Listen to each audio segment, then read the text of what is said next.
पिछले दिनों economic times award for corporate excellence कार्यक्रम को संबोधित करते हुए केंद्रीय मंत्री अश्विनी वैष्णव ने दावा किया था कि भारत की 45% बिजली उत्पादन क्षमता गैर जीवाश्म ईंधन से है और देश का 74% से अधिक बिजली उत्पादन जीवाश्म ईंधन से होता है। इस दौरान उन्होंने 2025 तक रेलवे नेटवर्क के 100% विद्युतीकरण करने का भी दावा किया। What do you think is the percentage of power generation capacity which comes from the non-fossil fuels? Most people in the audience, they said about 5%, 7%. When I shared the actual number 45%, there was like, oh, something very different is happening in this country.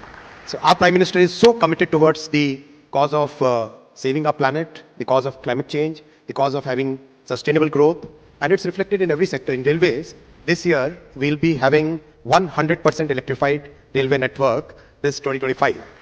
And not just scope 1, but we are also now targeting scope 2 net zero.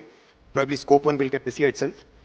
Scope 2, we have already tied up about 4,000 megawatts of green power, and about 7,000 is in the pipeline. So by 2030, which is our target for having complete net zero, I think we are on track. इसे लेकर केंद्रीय मंत्री ने x पर एक post भी किया था, जिसे केरल कांग्रेस इकाई ने कोट करते हुए अश्विनी वैष्णव को झूठा कहा।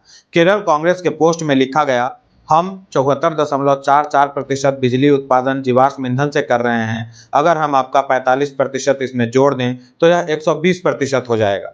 आप कितने आत्मविश्वास से अपने लोगों को बेवकूफ बना रहे हैं, श्रीमान रेल मंत्री।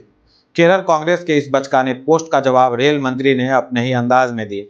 उन्होंने अपने ही पोस्ट को कोट करते हुए लिखा, energy generated and power generation capacity are two different things. For example, thermal power plant of 100 megawatt can generate more energy than a solar plant of similar capacity. इसका अर्थ हुआ उत्पादित ऊर्जा और बिजली उत्पादन क्षमता दो अलग अलग चीजें हैं। उदाहरण के लिए 100 मेगावाट का ताप विद्युत संयंत्र समान क्षमता वाले सौर संयंत्र की तुलना में अधिक ऊर्जा उत्पन्न कर सकता है। केंद्रीय मंत्री ने एक पाई ग्राफ भी साझा किया, जिसमें दिखाया गया कि कोयला आधारित बिजली संयंत्र कुल 466 गीगावाट स्थापित बिजली उत्पादन क्षमता में 47.29% योगदान करते हैं। यह पहली बार नहीं है जब केरल कांग्रेस ने अपनी भद्द पिटवाई हो। इसके पहले फेक न्यूज शेयर करने को लेकर प्रीति जिंटा ने केरल कांग्रेस को जोरदार फटकार लगाई थी।